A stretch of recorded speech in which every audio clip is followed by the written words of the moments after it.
Hola familia, excelente día, qué gusto que nos estés escuchando una vez más. Hoy vamos a hablar sobre el capítulo número 13 de la sexta temporada, que es Lucas y el libro de Hechos. Estamos viendo esta temporada y el libro de Lucas y Hechos como si fueran un mismo libro. Todos, por supuesto, desde la perspectiva de Lucas, a quien consideramos desde el principio que es una persona que ha participado muy de cerca en todo el desarrollo del cristianismo posterior en la segunda mitad del primer siglo y que ha tenido alguna relación con Pablo. También decíamos que no estamos del todo seguros que este Lucas se refiera justamente al seguidor a quien Pablo se refiere, que era un médico, pero pues hay muchos testigos, digamos, de los primeros siglos, escritos del siglo II, del siglo III, que hacen referencia ya a esta alusión. Entonces, por no tener otros argumentos, vamos a dar por hecho que es este Lucas de quien estamos hablando. Así que Lucas está enfocando todo su pensamiento en explicar el cristianismo de la segunda mitad del siglo I. O sea, estamos hablando ya después del desarrollo del cristianismo, después de la muerte de Jesús y después de que los apóstoles se dispersaron por todos lados, diferentes ministerios se iniciaron y el ministerio más fuerte fue el ministerio que se desarrolló con los gentiles, aquellas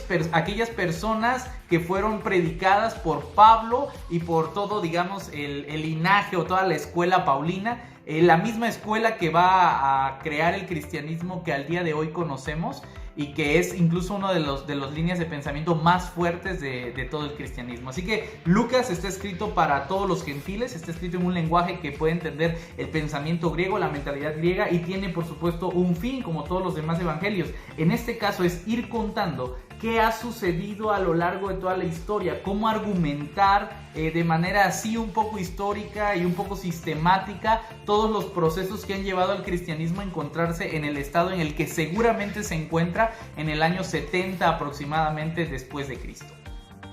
Así que hoy vamos a platicar ya del libro de Hechos, el capítulo 2, pero vamos a estar hablando sobre la predicación de Pedro. Esta es la tercera parte de todo el libro de Hechos, y en la predicación de Pedro vamos a encontrar una reacción de los gentiles convirtiéndose al cristianismo. Bueno, no de los gentiles, sino de los griegos que son judíos pero que viven en otras zonas, ¿no? Olvida lo que dije de los gentiles, eso es más adelante, sino que es de los griegos, de las personas que son judías de religión, pero que estas personas solamente confiesan la religión, aunque la cultura ya está media mezclada con toda la perspectiva griega. Aquí es donde va a empezar una línea de pensamiento bastante interesante, en donde el cristianismo se empieza a abrir a muchos más seguidores. ¿Cómo va esta partecita? Bueno, en primer lugar, Jesús muere.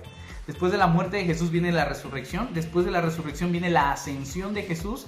Después de la ascensión de Jesús viene el derramamiento del Espíritu Santo. Y después del derramamiento del Espíritu Santo viene la predicación de Pedro. Y es sobre la cual vamos a hablar el día de hoy. Esta la vamos a encontrar en el capítulo número 2 de Hechos, en el versículo 14, y dice de la siguiente manera: Pedro se puso de pie con los 11, acuérdate que ya escogieron a un nuevo apóstol, y levantando la voz les dirigió la palabra: Judíos y todos los que habitan en Jerusalén, sépanlo bien y presten atención a lo que voy a decir.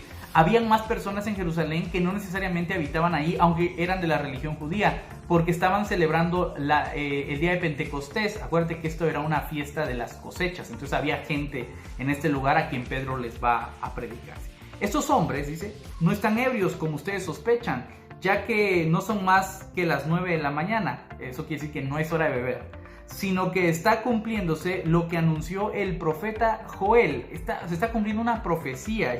En los últimos tiempos, dice, derramaré mi espíritu sobre todos, sus hijos e hijas profetizarán, sus jóvenes verán visiones y sus ancianos tendrán sueños. Para atender un poco más detallado el tema de Joel, yo te invito a que puedas checar en las reflexiones. Tenemos una trilogía sobre Joel, en donde explicamos un poco en la última parte esta profecía, basado en todo el argumento anterior a lo que Joel se refería. Pero aquí viene algo muy interesante.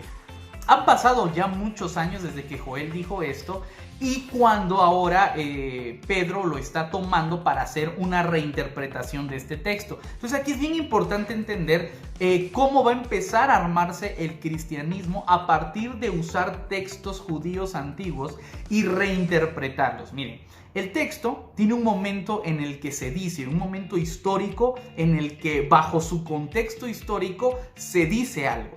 Una vez que ese texto se dice, el tiempo empieza a pasar, el texto se empieza a consolidar como profético y se empieza a reinterpretar poco a poco hasta que llega a un segundo nivel de interpretación. Ya no necesariamente tiene que ser lo que se dijo al principio, ya es un segundo nivel de reinterpretación en el cual se dogmatiza, digamos de esa manera, esta interpretación, se vuelve oficial esta interpretación y queda estandarizada.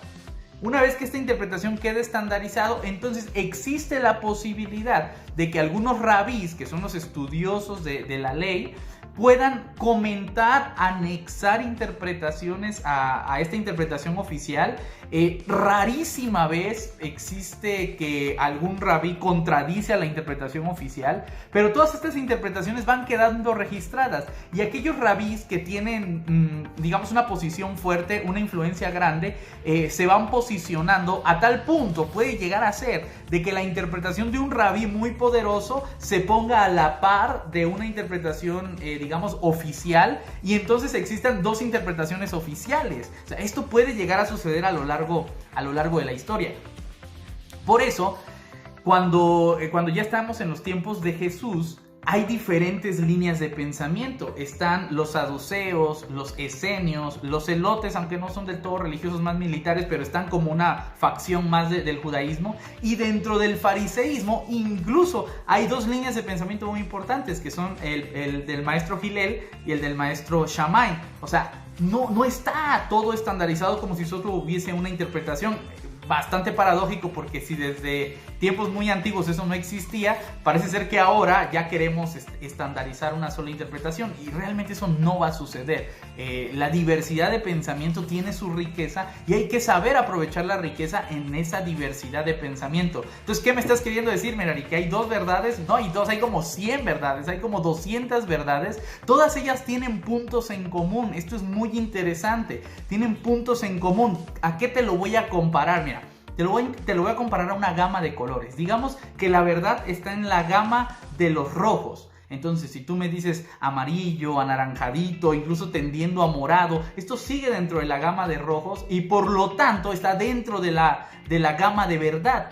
Pero si alguien llega y dice verde, está totalmente fuera de la gama. Entonces, la verdad a la cual quizá me estoy refiriendo ahora es a una gama de perspectivas dentro de un punto en común. Este punto en común es la escritura, es el texto mismo, que ha sido interpretado desde diferentes perspectivas, pero siguen manteniendo una esencia en común. Por ejemplo, todos los profetas mantienen la esencia en común del día del Señor, del remanente, de la justicia, por ejemplo, una justicia social, una crítica hacia el abuso social de los poderosos hacia los pobres, y esa es como que la parte esencial que tienen todos ellos. Alrededor de ese margen esencial, de esa gama de colores, entonces es como se van construyendo diferentes interpretaciones. ¿Por qué es necesario explicar esto justo acá? Porque lo que Pedro va a hacer en este discurso es reinterpretar unas interpretaciones oficiales que ya existían de textos muy antiguos. En este caso es el texto de Joel, y en el caso que vamos a ver más adelantito son un par de salmos. Entonces, ¿qué está haciendo Pedro? Pedro está tomando textos anteriores. Pedro ya conoce cómo se interpretan oficialmente esos textos, pero ahora, desde la perspectiva de Lucas, por el Espíritu Santo, Pedro está tomando esos textos, los está reinterpretando y se los está atribuyendo a Jesús. ¿Esto es válido? Bueno, va a ser válido en la medida en que la gente que está escuchando a Pedro respalde esta interpretación y se le sume a Pedro. Si nadie se le suma a Pedro, si nadie escucha la interpretación que Pedro está dando, pues esta interpretación va a ser absolutamente innecesaria, no va a ser recordada por nadie, no va a ser validada por nadie, no va a tener ningún sentido hacerlo. Si Pedro logra convencer a las personas de esta nueva interpretación, entonces, como está permitido dentro del pensamiento judío, el pensamiento de un rabí va a ir escalando posiciones, hasta volverse una interpretación oficial. Esto es muy interesante cómo funcionaba, la estructura de pensamiento y la normalización de un pensamiento en los tiempos del primer siglo. Esto va a seguir sucediendo en los siguientes siglos, solamente que en los siguientes siglos, para normalizarse, se van a utilizar los concilios, pero van a seguir existiendo este tipo de procesos. Así que vamos a seguir contando la historia, quizá más adelante, unos capítulos mucho más adelante, vamos a indagar un poco más en este tema de la reinterpretación porque es súper importante, pero ahora bastemos con entender que Pedro está tomando textos antiguos y los está reinterpretando. En este caso va a tomar un texto de Joel y lo va a reinterpretar a la luz de una esencia. La esencia del día del Señor, que es un día que Joel venía anunciando y todos los profetas también. Es un día que en la interpretación normal se le atribuía a que Dios iba a ejercer un día del Señor, digamos, definitivo, en el cual iba a juzgar a los pecadores y a los justos, y a los pecadores les iba a otorgar alguna especie de castigo, y a los justos los iba a liberar de esa ira del día del Señor y los iba a exaltar. ¿Cómo se iba a cumplir el día del Señor? Bueno, y entonces se va a empezar a cruzar con otra normalización de otros textos proféticos que se habían ya estandarizado para ese tiempo, como es el acontecimiento del Mesías. Entonces se hablaba de que Dios iba a levantar a un rey. Ojo, nunca ninguna normalización decía que iba a ser Dios encarnándose, eso no existía. Tampoco decía que el Hijo de Dios iba a venir a la tierra, eso no existía en ninguna normalización. La normalización, el estándar de la doctrina en ese tiempo era que un rey iba a ser ungido por el Espíritu de Dios y este rey iba a llevar al pueblo de Israel a la grandeza, y ese día iba a ser el día del Señor, como otros días del Señor que ya habían habido. Pero en un día del Señor anterior Dios utilizó a Siria. En otro día Dios utilizó a Babilonia. En otro día del Señor Dios utilizó a los persas. Entonces el pueblo de Israel está esperando el día del Señor en el cual ellos sean utilizados por Dios para castigar a las otras naciones, y así era como ellos habían estandarizado su pensamiento. Entonces, cuando viene Jesús, a muchas personas le van a atribuir el título de Mesías. Sin embargo, el discurso de Jesús no era compatible con el estándar que la gente creía del Mesías, un líder militar, un líder que iba a levantar al pueblo de Israel y que iba a conquistar, que iba a traer el día del Señor para imponer la justicia a base de espada. No era parecido a eso, por lo que Pedro, en congruencia con el pensamiento y el discurso de Jesús, ahora se va a levantar y va a decir: el día del Señor, del cual el profeta Joel profetizaba, ya llegó, se cumplió con Jesús.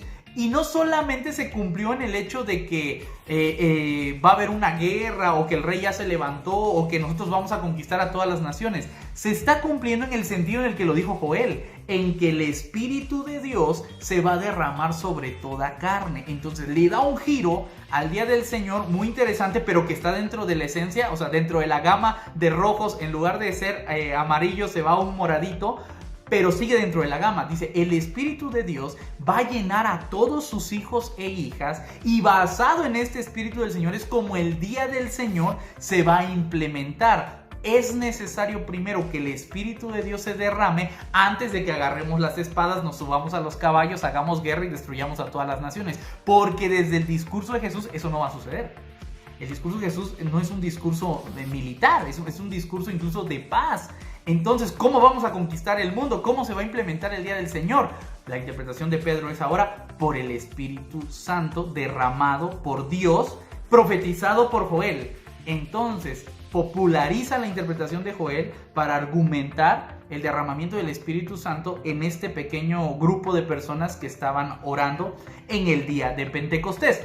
Es por eso que hoy, cuando hablamos del día de Pentecostés, no lo recordamos más como las fiestas de la cosecha, lo recordamos como el día en el cual el Espíritu Santo se derramó, y por lo tanto el día del Señor ya comenzó. Ya está iniciando el día del Señor, que es un día de justicia. Es un día donde los buenos estarán en el lugar de buenos y los malos en el lugar de malos. Dios va a hacer justicia en todos nosotros. Entonces, ¿por qué no veo la justicia por ningún lado? Porque esto va a tener otra reinterpretación posterior. El día del Señor ya comenzó, pero todavía no ha terminado, ¿sale? Entonces, este concepto de reinterpretaciones lo vamos a tener presente de ahora y en adelante durante toda la historia del cristianismo. Una vez dicho sobre la profecía de Joel que está escrita aquí, voy a pasar a la segunda parte del discurso de Pedro. Dice así: Israelitas, escuchen mis palabras. Jesús de Nazaret fue un hombre acreditado por Dios ante ustedes, con milagros, prodigios y señales que Dios realizó por su medio, como ustedes bien saben. Esta es la segunda parte interesante. Jesús es una persona acreditada por Dios, y eso les consta a todos.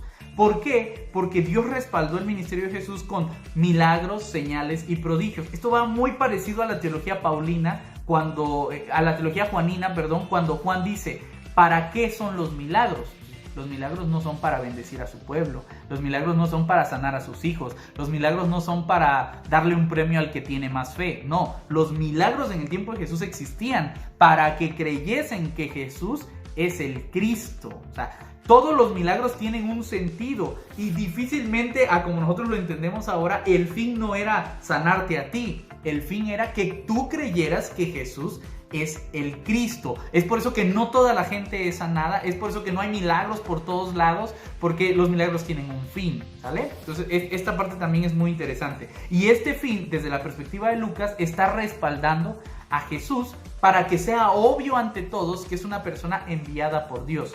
Es enviada por Dios y además va a ir adquiriendo un rango de personas que ya no existían del todo en ese tiempo, que era un rango de profetas como milagrosos, como lo era Elías o como lo era Eliseo, que traían señales y milagros consigo. Ya no se empieza a ver eso hasta que Jesús llega. Empezamos a ver nuevamente este tema posicionado de una manera fuerte en el texto bíblico, aunque históricamente se cree que los milagros y las señales eran un tema, si no tan común, eran cosas que sí pasaban con otros profetas en el mundo judío, por lo menos desde su cultura y desde su historia se cuentan esas hazañas. Pero aquí Lucas está diciendo que Jesús había sido respaldado por Dios y eso era algo que a todos le constaba. O sea, nadie podía decir que no era cierto. Entonces, si Dios respaldó a Jesús y a todos les consta eso, porque todos los que estaban ahí escucharon de sus milagros, vieron de sus milagros, la pregunta es, ¿por qué lo mataron?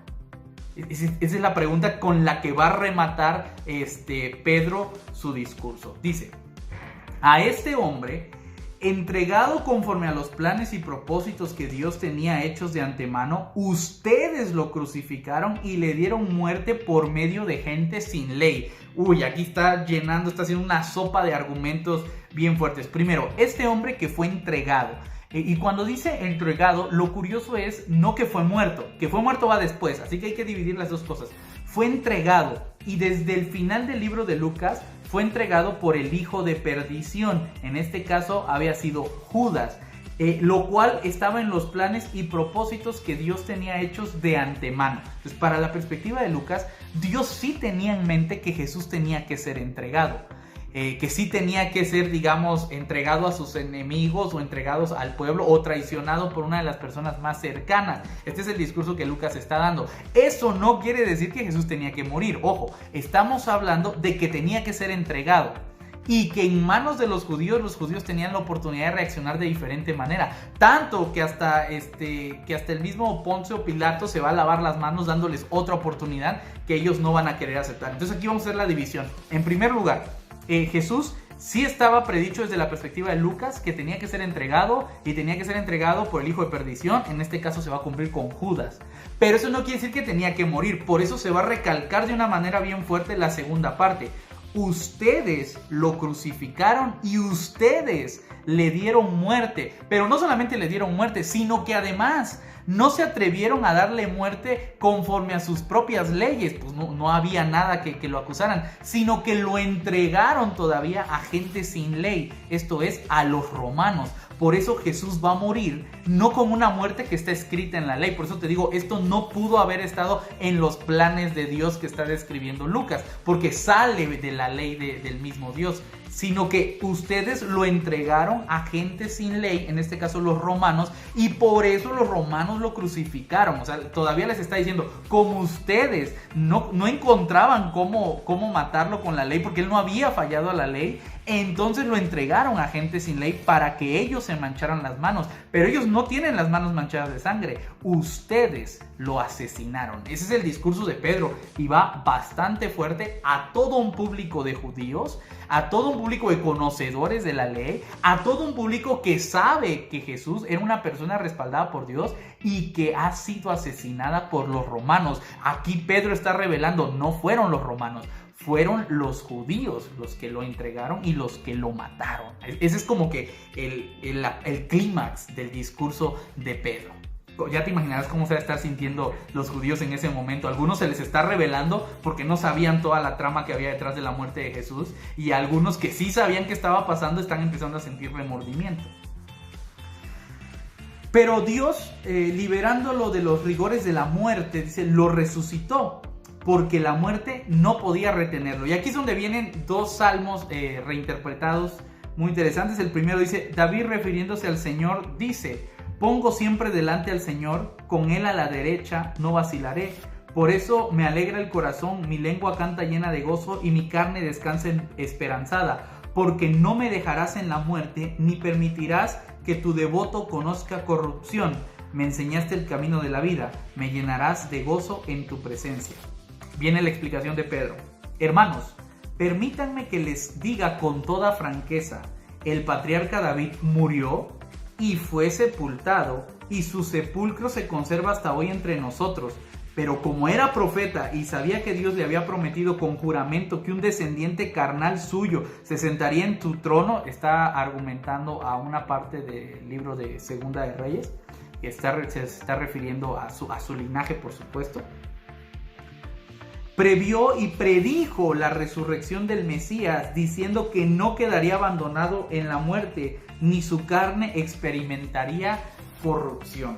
Ahora, 2000 años después yo leo el Salmo y por supuesto que Pedro está descontextualizando terriblemente un salmo, ¿no? O sea, por supuesto que David no se refería a Jesús, por supuesto que no se refería al Mesías, por supuesto que no tiene nada que ver con lo que está argumentando Pedro. Pero te lo estoy diciendo yo 2000 años después, cuando las reglas de interpretación ya son diferentes. Vaya, es como acusar, por ejemplo, a Nabucodonosor de faltarle a los derechos humanos a los judíos.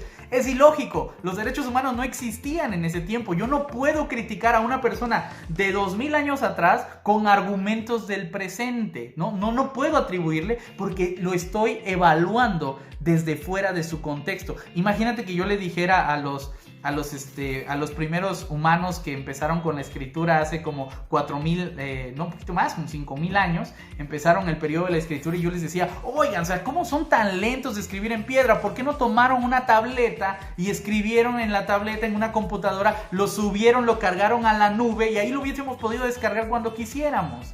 O sea, es ilógico juzgar a una persona con elementos del presente y juzgarla a los acontecimientos y decisiones que tomaron en el pasado, porque estamos descontextualizando anacrónicamente una interpretación. Entonces, desde hoy sabemos que el Salmo no se refería a Jesús, pero en el tiempo de Pedro este modo de interpretación era totalmente válido, y Dios usa a las personas en su tiempo, en su contexto y con sus herramientas. Por lo que, desde el contexto de Pedro, desde el tiempo de Pedro, desde las herramientas de Pedro, esta interpretación es totalmente válida. Y Dios está utilizando eso para predicarle a la gente de su tiempo, del tiempo que le esté escuchando en ese momento a Pedro, no a nosotros. Vaya, no nos está predicando a nosotros Pedro, les está predicando a las personas de su tiempo. Eso hay que tenerlo en mente también. Quien les va a predicar a las personas de 2020, en este caso va a ser yo o otros pastores con otras herramientas, y por supuesto con unos discursos totalmente contextualizados, porque si no estaríamos predicándoles a ustedes que tienen celulares, tabletas, computadoras y la nube, y nosotros les estaríamos escribiendo una carta en un bloque de piedra, ¿no? Y en tal caso estaríamos haciendo otra descontextualización anacrónica. Entonces espero me haya logrado explicar. Si no, te pido que regreses el video y lo vuelvas a escuchar, y si tienes dudas, nos escribas por acá en los comentarios. ¿Qué te parece? ¿Qué dudas tienes? ¿Qué no te queda claro? ¿Qué piensas de la interpretación anacrónica?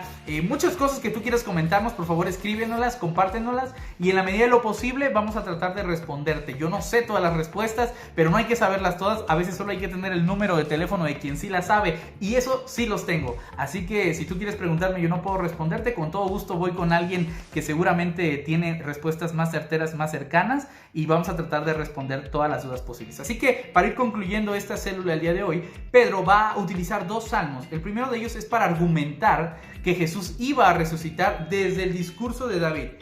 Y el segundo lugar va a hablar de la exaltación de Jesús desde otro discurso de David. Este está en el versículo 34 y dice así: porque David no subió al cielo, sino que dijo el Señor a mi Señor, siéntate a mi diestra hasta que ponga a tus enemigos debajo de tus pies. Por tanto, que todo el pueblo de Israel reconozca que este Jesús crucificado por ustedes, vuelve a recalcar, ustedes lo mataron, Dios lo nombró Señor y Mesías. Esa es la conclusión del discurso de Pedro. Así que Pedro, utilizando 3 textos del Antiguo Testamento, Joel, Salmos y Salmos, 2 salmos diferentes, está argumentando que el día del Señor ya llegó, ya se cumplió y se cumplió con el derramamiento del Espíritu Santo. En segundo lugar, que Jesús es el Mesías y esto está argumentado por los milagros y señales que todos aquí conocen. Que sí, ustedes mataron a Jesús, pero que Jesús resucitó porque Dios resucitó a Jesús y no permitió que se quedara muerto, sino que la muerte no pudo ni siquiera vencer a Jesús. Este Jesús resucitado fue exaltado. Otro argumento que el primer siglo va a traer una serie de problemas. Pero por lo menos aquí en Lucas parece que de manera inocente lo dice y no hay mayor intención al hablar de esto. Pero dice que Jesús, después de resucitado, fue exaltado y nombrado Señor y Mesías. O sea, vamos a nombrarle nuestro Señor, o sea, nuestra persona al mando, y Mesías. Y que aquí voy a utilizar 2 conceptos que realmente parecen ser sinónimos. Un concepto griego de Kyrios, como el dueño del reino, y un concepto de Mesías, de un ungido. Dentro de la perspectiva judía, acuérdate que hay 2 ungidos. Tenemos al ungido que es un rey y al ungido que es un sacerdote. Entonces, el rey sacerdote, que ahora es el Kyrios griego, los dos, todo eso junto, fue nombrado Jesús. O sea, dentro de los cargos de autoridad, Jesús los tiene todos los cargos de autoridad los tiene porque Jesús ya fue exaltado y ahora está sentado a la diestra de Dios, de Dios, ¿no? A la diestra de quien ahora nosotros llamamos el Padre. Esto también va a dejar otros huecos argumentales, digamos, que más adelante en los primeros siglos van a defenderse de manera apologética. O sea, Jesús y Dios son uno mismo. Si son uno mismo, ¿por qué está sentado a la derecha? Y no están sentados en el mismo trono. Jesús regresó en forma de hombre al cielo. ¿Fue exaltado después de su muerte? ¿O él ya era exaltado antes de la muerte? Y bueno, vienen una serie de preguntas que si a ti te gusta esto, vas a tener por dónde comer del mundo con un montón de textos de la patrología del siglo 1, 2, 3, 4, 5 y todos los concilios que vienen que van a hablar sobre cristología. Ahora, bástenos con entender que el discurso de Pedro está argumentando que Jesús ahora es el Mesías y que este discurso se puede dar por el derramamiento del Espíritu Santo que se acaba de dar en el Pentecostés, que es el inicio del reino de Dios. Este es el discurso de Pedro. Concluimos de la siguiente manera. Versículo 37. Los que oyeron les llegó al corazón y dijeron a Pedro y a los apóstoles: ¿qué debemos hacer, hermano? Pedro les contestó: arrepiéntanse y hagan bautizarse invocando el nombre de Jesucristo para que se les perdonen los pecados y recibirán el don del Espíritu Santo. Y aquí está encerrado todo el discurso evangelístico de Pedro y de los primeros cristianos. En primer lugar, este discurso le tiene que llegar a la gente al corazón. Porque no es algo que racionalmente tenga sentido. Pablo más adelante, más atrás, porque estamos hablando de un texto que se escribió antes, va a hablar de la locura de la cruz. Es un argumento que no le pega a la cabeza, es un argumento que le pega al corazón. ¿Y por qué le pega al corazón? Porque se está cumpliendo otra profecía, ¿no? Haré de sus corazones de piedra corazones de sangre y escribiré mi ley en vuestros corazones y no necesitarán más nunca que alguien les enseñe algo. O sea, esto es algo que también se había dicho por los profetas, que Pedro por supuesto conoce y continuando con este modelo de discurso reinterpreta cosas y está diciendo: estos discursos llegan al corazón de las personas, el Espíritu Santo toca el corazón de las personas y es la única manera en que las personas hagan caso a este discurso. ¿Cómo sé si una persona está haciendo caso a mi discurso? Si las palabras que le estoy diciendo le llegaron al corazón. Por su respuesta. Su respuesta es: ¿qué tengo que hacer? Su respuesta no es: sí te creo. No. Su respuesta es: ¿qué hago? Si el discurso no te lleva a hacer algo activo, no fue efectivo. El Espíritu Santo no está obrando en una persona que no está dispuesta a hacer algo después de haber escuchado este mensaje. Entonces es muy importante reconocerlo. Cuando a una persona le cae el 20 del discurso del Evangelio, hace algo, pide, ¿qué tengo que hacer? ¿Qué sigue? La persona que se queda en stand-by, que ya no quiere hacer nada, que no tiene planes para seguir adelante, no es una persona que esté siendo motivada por el Espíritu Santo. Es una persona que está motivada quizá por su razón, por una necesidad. Y diga, vaya, pues ¿para qué? Por el miedo, ¿no? Para que yo me salve y no me muera, pues tengo que creer en Jesús, ni modo, creo en Jesús. Pero no, una persona que ha sido dirigida por el Espíritu Santo siempre quiere hacer algo. Por eso la pregunta es, ¿qué tenemos que hacer, hermanos? Es la respuesta. Y Pedro les va a contestar con lo que el cristiano tiene que hacer en un inicio de su ministerio. No es todo lo que tiene que hacer, es el inicio, es el opening de su ministerio. Y lo que tiene que hacer es bautizarte en el nombre de Jesús, para que tus pecados te sean perdonados, y entonces recibirás el don del Espíritu Santo. Y aquí está completo, digamos, el proceso del cristianismo. Tú tienes, primero te llega el evangelio, ¿no? O sea, y eso te mueve a hacer algo, quieres hacer algo, así que buscas, indagas, preguntas, ¿qué tengo que hacer? Alguien por fin te da la respuesta, y la respuesta es que te tienes que bautizar, y que te tienes que arrepentir, por supuesto, y que en este bautizo y arrepentimiento se te perdonarán los pecados. Y cuando esto suceda, entonces el Espíritu Santo llegará sobre ti. Más adelante nos vamos a encontrar con historias de personas que se bautizaron, pero que el Espíritu Santo no llegó sobre ellos. O al revés, personas que primero fueron bautizadas por el Espíritu Santo y después tuvieron que bautizarse en agua. Así que si alguien quería anotar paso 1, paso 2 y paso 3, no lo anote, bórrelo, porque no tenemos la menor idea de cómo funcionan las cosas. Lo que sí estamos seguros es que estos son elementos en la vida de todo cristiano que tienen que pasar sí o sí. Primera pregunta, ¿estás arrepentido? ¿Quieres hacer algo después de escuchar el discurso del evangelio? ¿Tienes la necesidad de querer responder a Dios? ¿Ya te bautizaste? ¿Estás arrepentido de las cosas que no has hecho quizá del todo bien? Y la última pregunta, ¿has recibido el Espíritu Santo? Si tu respuesta fue así, sí a todas, quédate y seguimos viendo los siguientes capítulos. Si tu respuesta fue no a alguna de ellas, quédate, seguimos viendo los siguientes capítulos, y si nosotros podemos ayudarte en algo, estamos en la mejor disposición de que concluyas tu proceso y ayudarte a que el Espíritu Santo sea derramado sobre ti para que el reino de Dios siga creciendo y seamos muchos más los que busquemos un mundo mejor. Este ha sido el capítulo número 13 de la sexta temporada, La Prédica de Pedro. Que Dios te bendiga, un fuerte abrazo y nos vemos en el siguiente capítulo.